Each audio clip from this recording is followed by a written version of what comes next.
Hi all. ఈరోజు నేను చదవబోయే పుస్తకం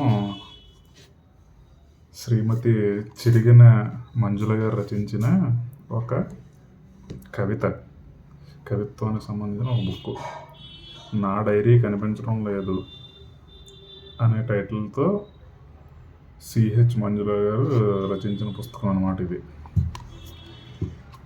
కొన్ని పేజీలు ఈరోజు చదవడానికి ట్రై చేద్దాం. ఆవిడ తన తల్లిదండ్రులైన శ్రీమతి చిరిగిన సూర్యనారాయణ గారు, శ్రీమతి సూర్యనారాయణమ్మ దంపతులకు ప్రేమతో అంకితం చేసిన పుస్తకం అన్నమాట ఇది.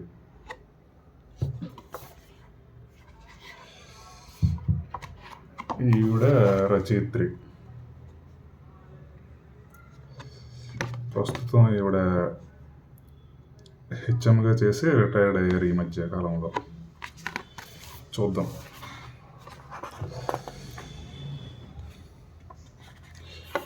ఆవిడ ఫోన్ నెంబరు, అడ్రస్తో సహా ఈ బుక్లో మెన్షన్ చేశారు.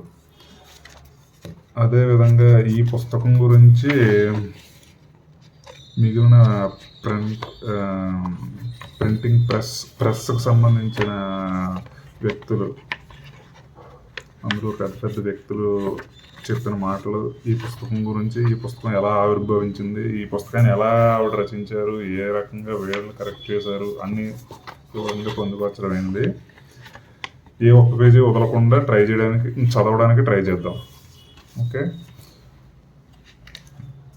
జోస్యుల కృష్ణబాబు గారు, డాక్టర్ జోస్యుల కృష్ణబాబు గారు చెప్పిన మాటలు. వస్తు స్వీకరణ, భావ వ్యక్తీకరణ రెండు కళ్ళు. Nice point. వస్తు స్వీకరణ, భావ వ్యక్తీకరణ రెండు కళ్ళు అనే టైటిల్తో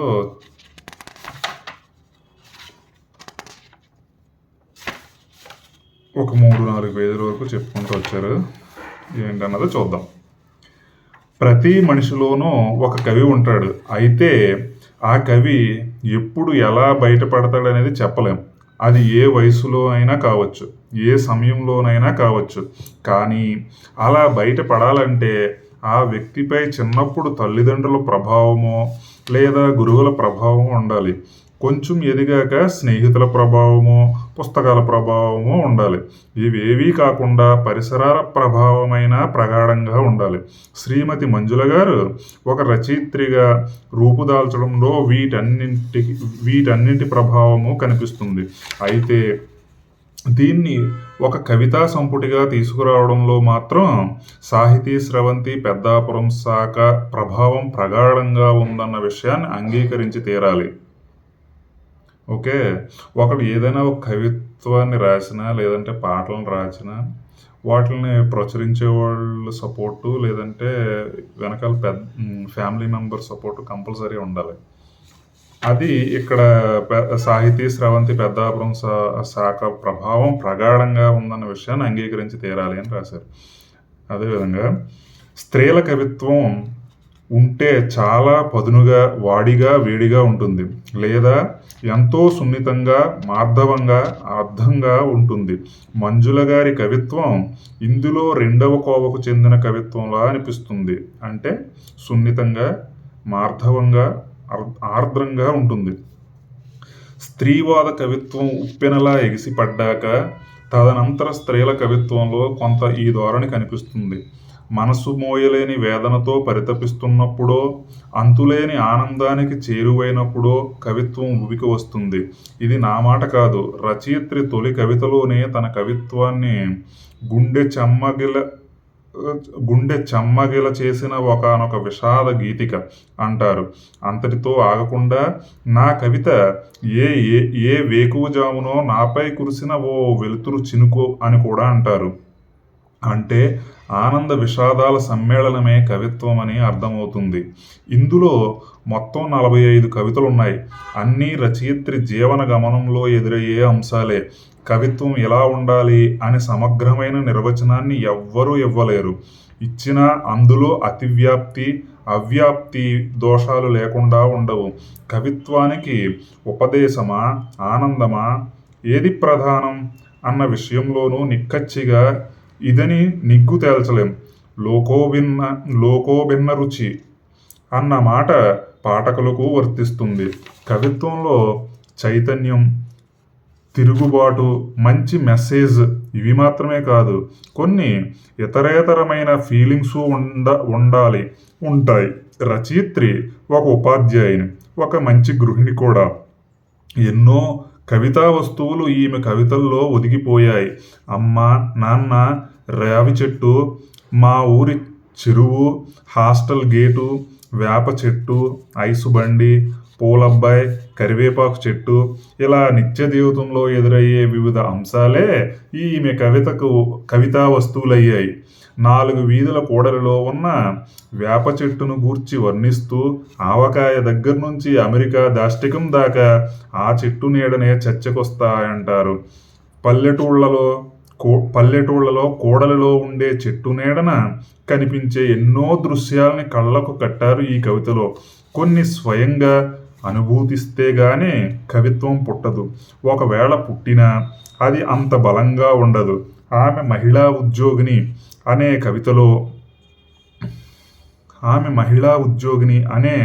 కవితలో రచయిత్రి ప్రారంభ ముగింపులలో చక్కని ప్రతీకల్ని ప్రయోగించారు. ఉదయించిన సూర్యునిలా ఇంటి నుండి బయలుదేరిన ఆమె సాయంత్రానికి జాబిలమ్మై తన ఇంట ప్రకాశిస్తుందంటారు. మామూలుగా ఇతర కవులైతే పడమట గ్రుంకే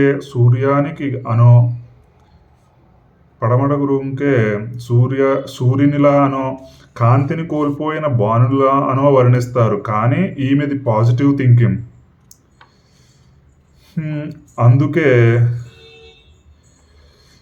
అందుకే జాబిలమ్మై ప్రకాశించినట్లుగా పోలుస్తారు.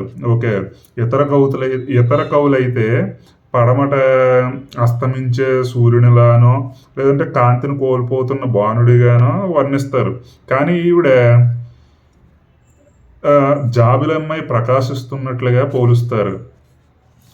రచయిత్రి వ్యవసాయ రతి కుటుంబానికి చెందిన స్త్రీమూర్తి.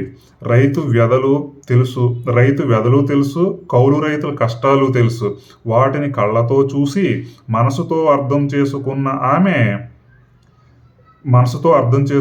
ఆమె ఈ కవిత్రి. పిల్లల కోరికపై పొలం చూడడానికి వెళ్ళిన ఆ దంపతులకు ఎంతో ఆదరంగా వడ్డించిన కౌలు రైతు ఆత్మీయత మనసును కదిలిస్తుంది. అలా తమ కడుపు నింపిన ఆ కౌలు రైతు కుప్పగా పోసిన ధాన్యపు రాశిలా కవయిత్రికి గోచరిస్తాడు. అంతేకాదు, ఎటువంటి భేషజం లేకుండా ఆ రైతును కౌగులించుకున్న ఆమె భర్త అన్నం ముద్దను ఆలింగనం చేసుకున్నట్లుగా అనుభూతి చెందుతాడు. రైతు పట్ల రచయిత్రికి ఉన్న సానుభూతి ఈ కవితలోని అక్షరమక్షరంలోనూ వ్యక్తమవుతుంది. బెచ్చగత్తె కవితలో రచయిత్రి బెచ్చగాళ్లను హేళన చేసేవారితో సహానుభూతిని పొందుతుంది. కానీ రచయిత్రి మాత్రం అలాంటిది కాదు. కష్టపడి బతకొచ్చుగా అంటూ బెచ్చగత్తును ఎద్దేవా చేసిన ఆమెను మీరెప్పుడూ బెచ్చగత్తె యాచించదు. ఆమె పక్కనున్న వాళ్లను యాచిస్తూ ఉంటుంది కానీ ఆమెను మాత్రం అడగదు. అడుగుతుందేమో ఇద్దాంలే అనుకున్నా ఆ బెచ్చగత్తె ఆమెను అస్సలు ఎప్పుడూ అడగదు. ఆ విషయాన్నే కవిత్వీకరిస్తూ నాలోని నిర్దయను నిరసించినట్లుగా ఆమె నన్ను అడగనేలేదు. ఆ బెచ్చగత్తె నన్ను ఈ సమాజం నుండి వెలివేసిందా అని భావిస్తుంది. బెచ్చగాళ్లను తేలిక చేసి మాట్లాడే వాళ్లకు ఈ కవిత ఒక పదునైన చురక. అయితే ఒంట్లో శక్తి ఉన్నా అడుక్కోవడానికి అలవాటు పడి ఆ డబ్బుతో బిర్యానీ పేక్ చేయించుకుని వెళ్లే బద్ధకస్తుల్ని మరో కవితలో నిరసిస్తారు రచయిత్రి. అలాంటి వాళ్లకు దయచేసి ధర్మం చేయకండి అంటూ విన్నవిస్తారు.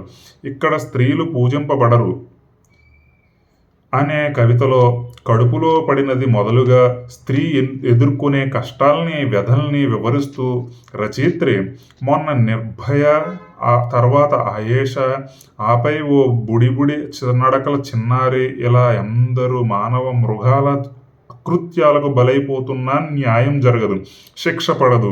మరేం జరుగుతుందంటే ఏముంది, కొన్ని కొవ్వొత్తులు అమ్ముడవుతాయి, టీవీ ఛానళ్ల రేటింగులు పెరుగుతాయి, మళ్ళీ అందరం ఎవరి దైనందిన జీవితాల్లో వాళ్ళు అంటూ లోకరీతిని యథార్థతత్వాన్ని వివరిస్తారు.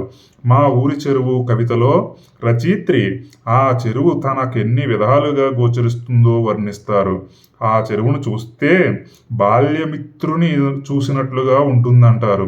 తనను చూడగానే ఆ చెరువు కూడా ఆనందంగా సిగలో తామరులు తురుముకుని అలల కుచ్చెళ్ళు అద్దుకుని అందంగా ముస్తాబై ఎదురు వస్తుందంటారు.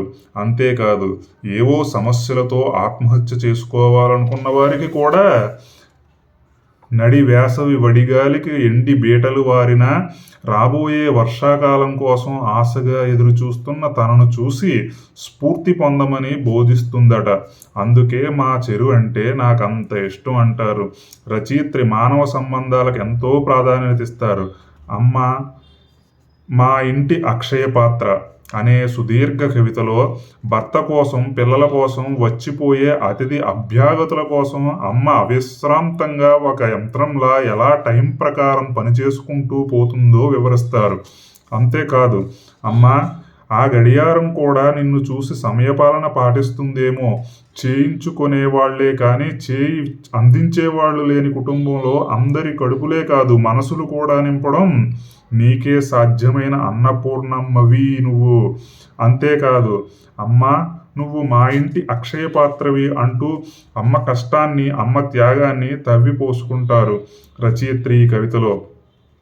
నాన్న నా ఊపిరి అనే కవితలో తండ్రి ప్రభావం తనపై ఎంత ప్రగాఢంగా ప్రసరించిందో చెబుతారు రచయిత్రి. 4వసారి తాను ఆడపిల్లగా పుట్టిన తండ్రి తనను కాలు కింద పెట్టనివ్వకుండా పెంచాడని, ఆడపిల్లల తండ్రి అని అందరూ అలుసుగా చూసినా నిబ్బరంగా నిలబడిన ధీరుడని, తనకి ప్రేమ్చందని, అడవి బాపిరాజుని, రావూరి భరద్వాజని పరిచయం చేసి తనలో చిన్నప్పటి నుండి సాహిత్య బీజాలు నాటింది తన తండ్రేనని, ఆయన మంచి తండ్రే కాదు మంచి కొడుకు కూడా అని, ఆయనే తన బలం, తన మాట, తన నడవడిక, తన ఊపిరి అంటూ రచయిత్రి తనపై తండ్రి ప్రభావం ఎంత ప్రగాఢమైందో వివరిస్తారు. నా డైరీ కనిపించడం లేదు అంటూ రాసిన కవితలో నా దినచర్యను తన భుజాలకెత్తుకొని, నా సంతోషంలో భాగమై, నా విచారాన్ని తన హృదయానికి అత్తుకుని నేను ఓదార్చి సేద తీర్చే నా డైరీ కనిపించడం లేదు, మీరెవరైనా చూసారా అంటూ మిస్ అయిన తన డైరీని గూర్చి వాపోతారు రచయిత్రి. ఇంకా ఈ సంపుటిలో టిఫిన్ సెంటర్ గురించి, కాలేజ్ రోడ్డు గురించి, నాన్నిచ్చిన పర్సు గురించి, బాల్యపు అనుభూతుల్ని గూర్చి, ఇంకా అనేక అంశాలని గూర్చి కవిత్వీకరిస్తుంచారు శ్రీమతి మంజుల. అయితే ఈమె కవిత్వంలో ఎక్కడా సంక్లిష్టత, అస్పష్టత అనేవి కనిపించవు. ప్రతి కవిత సామాన్య పాఠకుణ్ణి కూడా తన కూడా లాక్కుని పోతుంది. అలాగని ఏ ఒక్క కవిత పేలవంగా ఉండదు. వస్తు స్వీకరణ, భావ వ్యక్తీకరణ, ఓకే, ప్రతి కవిత సామాన్య పాఠకుణ్ణి కూడా తన కూడా లాక్కుని పోతుంది. అలాగని ఏ ఒక్క కవిత పేలవంగా ఉండదు. వస్తు స్వీకరణ, భావ వ్యక్తీకరణ ఈ కవితా సంపుటికి 2 కళ్ళు. అందరికీ నిత్య జీవితంలో ఎదురయ్యే విషయాలే ఇందరి కవితా వ్యక్తులు. వాటిని వ్యక్తీకరించే శైలి ఎంతో సరళంగా, మార్దవంగా, చక్కని బిగింపుతో సాగిపోతుంది. శ్రీమతి మంజుల గారు కేవలం రచయిత్రిగానే కాక మంచి వక్తగా కూడా రాణించగలరు. భవిష్యత్తులో ఈమె సాహితీ ప్రయాణం బహుముఖాలుగా సాగాలని కోరుకుంటూ అభినందనలు తెలుపుతూ జోసుల కృష్ణబాబు గారు ఆమెను దీవించారు. ఓకే, తర్వాత అద్దేపల్లి ప్రభువు గారు సున్నిత జ్ఞాపకాల కవితాధార.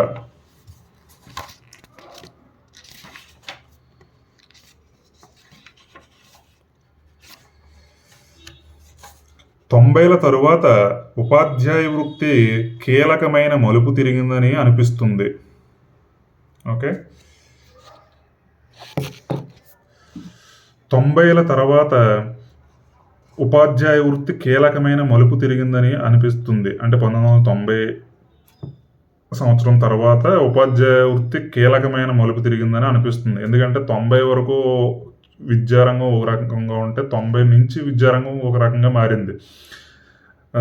ఇంగ్లీష్ డెవలప్ అవ్వడం అని, లేదంటే కంప్యూటర్ క్లాసులని అవని ఇవని మొత్తం యాడ్ అవ్వడం, తర్వాత పిల్లల్ని ఒక దెబ్బ కూడా కొట్టకుండా వీళ్ళు టీచ్ చేయడం, ఈ టైప్ ఆఫ్ చేంజెస్ వచ్చాయని దీని ఉద్దేశమేమో.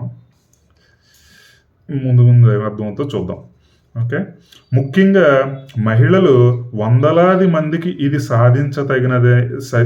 సాధించతగినదిగానో, జీవితానికి రక్షణని, ఆత్మవిశ్వాసాన్ని పెంచేదిగానో ఉన్న వృత్తి. ముఖ్యంగా మహిళలు వందలాది మందికి ఇది సాధించతగినది గాను, జీవితానికి రక్షణని, ఆత్మవిశ్వాసాన్ని పెంచేదిగాను ఉన్న వృత్తి.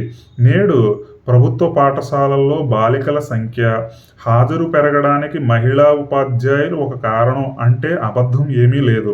మహిళల్లోని స్వాభావికమైన చాలా లక్షణాలని పెంచే తరగతి గదిలోనూ, పాఠశాల ఆవరణలోనూ, జీవిత సమరంలోనూ వారి విజయాలకు వెన్నెముకగా నిలిచింది ఈ ఉపాధ్యాయ వృత్తి. కవితా సంకలనానికి ముందు మాట ఈ ఉపాధ్యాయ వృత్తితో మొదలు పెట్టడం ఏమిటా అని అనుకోవచ్చు. కానీ శతాబ్దాలుగా తెలుగు సృజనాత్మక రచయితలకు, మేధావులకు ఆలవాలంగా నిలిచింది ఈ వృత్తే. ఈ సంకలనాన్ని తెలుస్తున్న మంజుల ఉపాధ్యాయురాలు. ఈ ముందు మాట ఆమె ఉపాధ్యాయురాలైనందుకు మాత్రమే ఇలా మొదలు పెట్టలేదు. ఇందులోని కవితలు ఉపాధ్యాయవాద కవితలు. ఉపాధ్యాయత్వము, దానివల్ల వచ్చిన ఒక స్థానికత, ఒక సున్నితమైన జ్ఞాపకాల కంపన ఈ కవితలలోని వస్తువులు. వేసవి సెలవులు వస్తున్నాయంటే విద్యార్థులకు, ఉపాధ్యాయులకు ఆనందంగా ఉంటుందేమో కానీ నాకు మాత్రం గుండె బేజారవుతుంది అంటూ బడి బాధని ఒక కవితలో చెబుతారు.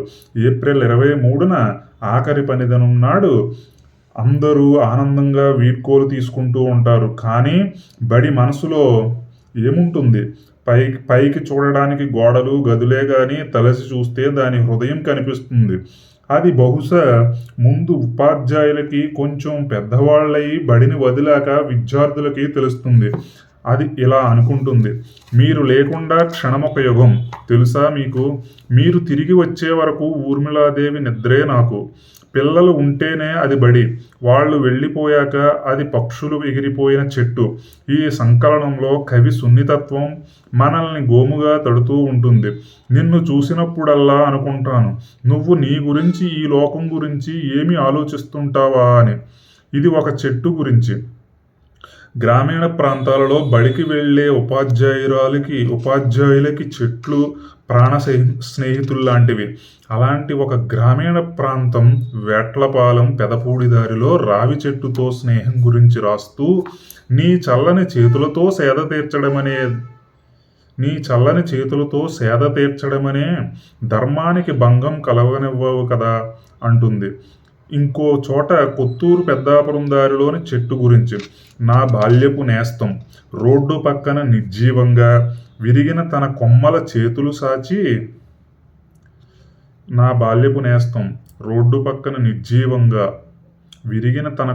చేతులు సాచి ఈ నాగరికులకు ఏదో చెప్పాలని ప్రయత్నిస్తున్నట్టు అంటూ పర్యావరణ స్పృహను చెబుతుంది.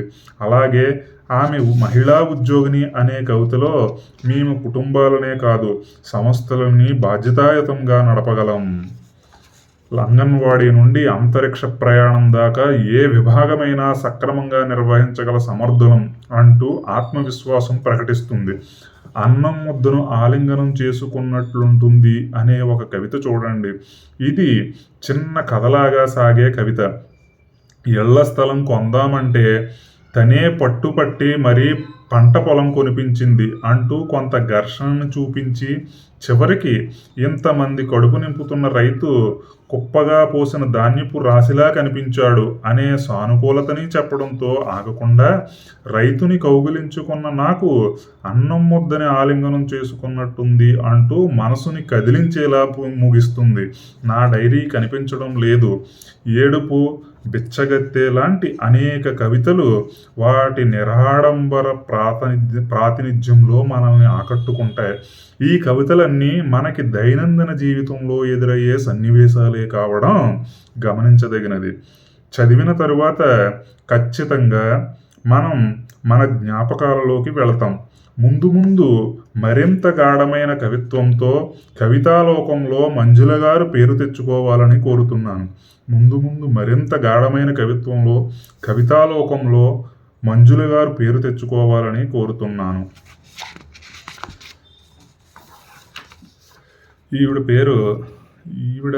ఈయన అద్దేపల్లి ప్రభు గారు. ఈయన కూడా ఈ బుక్ చదివి అంటే ప్రచురించే ముందు రివ్యూ చేయాల్సిన పర్సన్స్ చేసి అందులో ఉన్న ప్రతిదీ కూడా ఒక్కొక్క కవితని గుర్తుపెట్టుకుని దానికి సంబంధించిన భావాన్ని మనకి క్లియర్గా చెప్పడానికి ప్రయత్నిస్తూ చెప్పిన మాటలు ఇవి.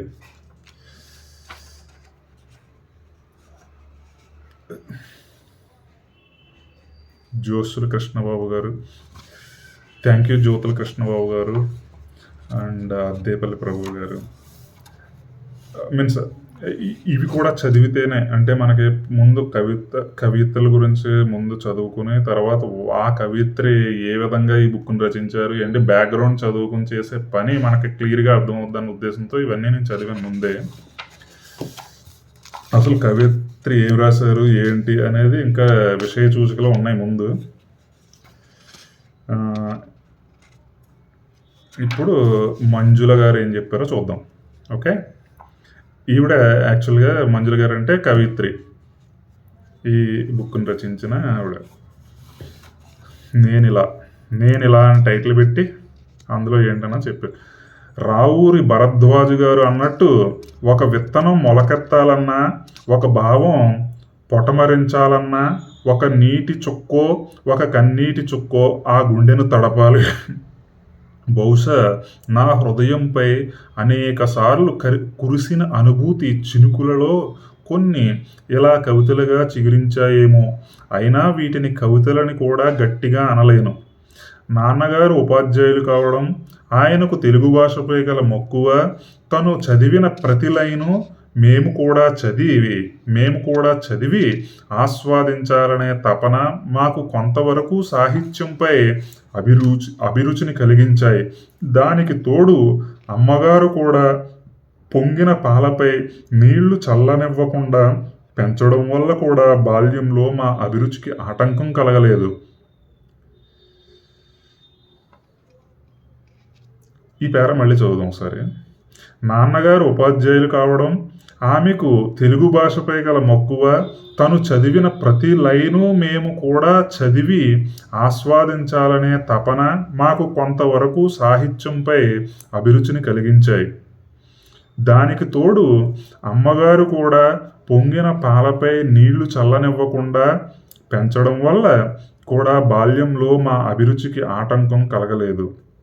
అంటే ఈవిడ కవయిత్రిగా ఎదగడానికి కనీసం కొన్ని బుక్కులు రాయడానికి తన తల్లిదండ్రుల ప్రోత్సాహం ఉందని క్లియర్గా చెప్తున్నారు ఇక్కడ. నేను కవితలు రాయడం బహుశా స్నేహితులకు ఉత్తరాలు రాయడంతో మొదలైంది అనుకుంటున్నాను. ఉత్తరం రాస్తే అది చదివే వాళ్లకు మనం పక్కనే నిలబడి భుజంపై చెయ్యి వేసి మాట్లాడుతున్నట్లు ఉండాలనేది నా ఆలోచన. అలా అక్షరాలు కూర్చడం అలవాటైంది. నేను రాయడం మొదలుపెట్టిన తర్వాత రాసినవి ఎక్కడో చోట వదిలివేయడం తప్ప ఎప్పుడూ భద్రపరిచింది లేదు. మొదటిసారి ఆంధ్రభూమి వారపత్రికలో తొలి ప్రేమ అనే శీర్షికకు నేను పంపిన రచనకు మొదటి బహుమతి వచ్చింది. మొదటిసారి ఆంధ్రభూమి వార్తాపత్రికలో తొలి ప్రేమ అనే శీర్షికకు నేను పంపిన రచనకు మొదటి బహుమతి వచ్చింది. తరువాత అప్పుడప్పుడు కవితలు ప్రచురింపబడిన ఏనాడు శ్రద్ధగా జాగ్రత్త పెట్టింది లేదు. కానీ ఆ తొలి ప్రేమ శీర్షికను మాత్రం ఇక్కడ ఒక ప్రింట్ అవుట్ పేపర్లో పడినప్పుడు స్క్రీన్ షాట్ తీసుకుంటారు కదా, అది ఈ బుక్లో కూడా అటాచ్ చేస్తే మేము కూడా చూసేవాళ్ళమేమో. మీరు చాలా రాసి ఉండొచ్చు, బట్ కవయిత్రి చాలా రాసి ఉండొచ్చు, ఇక రాశానని చెప్తున్నారు. అవి ఆంధ్రజ్యోతి పత్రికలో పడినవని చెప్తున్నారు, ఆంధ్రభూమి. అందులో పాపులారిటీ సంపాదించిన లేదంటే మొదటి బహుమతి వచ్చిన శీర్షిక తొలి ప్రేమ. ఆ తొలి ప్రేమ శీర్షిక నాకు తెలిసి 1-2 పేజీలు స్క్రీన్ షాట్లో పట్టే అది కూడా ఇక్కడ ఇంక్లూడ్ చేస్తే బాగుండేదేమో అనిపిస్తుంది. ప్రకృతిని ప్రేమించడం నేను చూస్తున్నా. చూసిన ప్రతి వస్తువులోనూ ఆత్మను దర్శించడం. ఎవరో కవి అన్నట్టు చూసే కనులకు మనసుంటే ఆ మనసులకేమో కళ్ళుంటే చూసే కనులకు మనసుంటే ఆ మనసులకేమో కళ్ళుంటే అన్నట్టుగా నా అనుభూతికి ఇచ్చిన అక్షర రూపాలు ఈ కవితలు. అందుకేనేమో హాస్టల్లో చదువుకునే విద్యార్థులకు బయట ప్రపంచానికి మధ్య జైలు గోడలా నిలిచిన హాస్టల్ గేట్లోనూ ప్రతిరోజు తన దినచర్యను తన హృదయంలో దాచుకునే డైరీని, మన దారికి మార్గం చూపించే కాలిబాటను, పిల్లలకు సెలవులు ఇచ్చిన తరువాత బడి మనసును, ఇలా దేనిని చూసినా నా మనసులో మెదిలే కదలికలకు అక్షర రూపం ఈ కవితలు. నా కవితలు సామాజిక ప్రయోజనాన్ని సాధించగలవు అని అనలేను, కానీ hand bag, tiffin centre, ice బండి లాంటివి చదివినప్పుడు అవును సుమా, ఇది నిజమే కదా అని అనిపిస్తుందని నా భావన.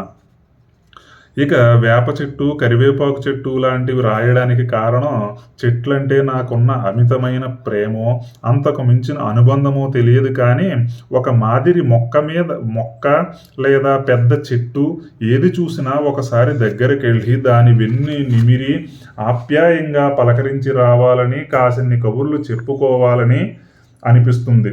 కొత్త శివ వంగలపూడి శివకృష్ణ గార్ల ద్వారా పెద్దాపురం సాహితీ స్రవంతిలో చేరడం వల్ల నాకు బయట సాహిత్య ప్రపంచంతో ప్రత్యక్ష పరిచయం ఏర్పడింది. కవి సమ్మేళనాలకు తప్పనిసరిగా హాజరయ్యేట్టు నా స్నేహితురాలు శ్రీమతి మిరియాల జయశ్రీ నన్ను ఉత్సాహపరిచి నువ్వు వచ్చే తీరాలి అని పట్టుపట్టడం వల్ల నా సాహిత్య పరిచయాల విస్తృతి పెరిగింది. 2016 మహిళా దినోత్సవం సందర్భంగా ఇంకెన్నాళ్ళు కవితకు వచ్చిన స్పందన నాలో ఉత్సాహాన్ని నింపింది. ఇంకెన్నాళ్ళు అనే కవితకు వచ్చిన స్పందన నాలో ఉత్సాహాన్ని నింపింది. ఆ తరువాత పెద్దాపురం మహారాణి కళాశాల విశ్రాంత అధ్యాపకులు డాక్టర్ జోషుల కృష్ణబాబు మాస్టారి ప్రోత్సాహం నాపై నాకు నమ్మకాన్ని కలిగించింది. అంటే ఇందాక మనం ఫస్ట్ 4 పేజెస్ చదువుకున్నాం కదా, ఆయన Peddapuram MR college retired lecturer doctor Jyothula Krishnababu గారు, వారి ప్రోత్సాహంతో కవిత్రి గారి తనపై తనకు నమ్మకం కలిగించింది. శ్రీ వరప్రసాద్ గారు, శ్రీ గనారా గారితో మంజుల గారు బాగా రాస్తున్నారు, ఫలానా పోటీకి ఆమె కవిత పంపించమనండి అని ప్రోత్సహించడం, శ్రీ కంగార మోహన్ గారు మరొక సందర్భంగా ఫోన్ చేసి ప్రశంసించడం నాకు ఒక రకంగా బలం చేకూర్చాయని చెప్పవచ్చు.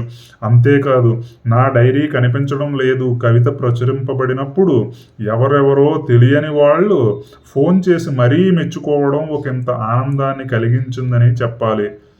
ఎవరెవరో తెలియని వాళ్ళు ఫోన్ చేసి మరీ మెచ్చుకోవడం ఒకంత ఆనందాన్ని కలిగించిందని చెప్పాలి. ఏది ఏమైనా మీరు పుస్తకం వేసి తీరాల్సిందే అంటూ నన్ను అనేక విధాల ప్రోత్సహించి నాపై నాకు నమ్మకాన్ని కలిగించి చక్కని ముందు మాట రాసిన శ్రీ జ్యోతుల కృష్ణబాబు మాస్టారికి అడిగిన వెంటనే డిటిపి చేయించి పంపించడమే కాదు, తన అమూల్యమైన సలహాలు ఇచ్చి నాకు ఎంతో ప్రోత్సాహం అందించిన శ్రీ వరప్రసాద్ గారికి, ముందు మాట రాసిన శ్రీ అద్దేపల్లి ప్రభు గారికి అనేక కృతజ్ఞతలు. ఇక ముందుగా చెప్పిన కుటుంబ సభ్యుల సహకారం లేనిదే ఈ మాత్రం ప్రయాణం ముందుకు సాగదు కదా. చివరిగా చిన్న మాట, నా ఈ చిన్ని ప్రయత్నంపై మీ అమూల్య అభిప్రాయం తప్పకుండా తెలుపగలరు కదూ అంటూ మంజుల గారు తనదైన శైలుల్లో ఈ పుస్తకం రచించడానికి గల కారణాలు, ప్రోత్సాహకాలు అన్నీ చెప్తూనే ఈ పుస్తకాన్ని చదివి ఆదరిస్తున్న మనందరికీ కృతజ్ఞతలు చెప్తూ ముగించారు.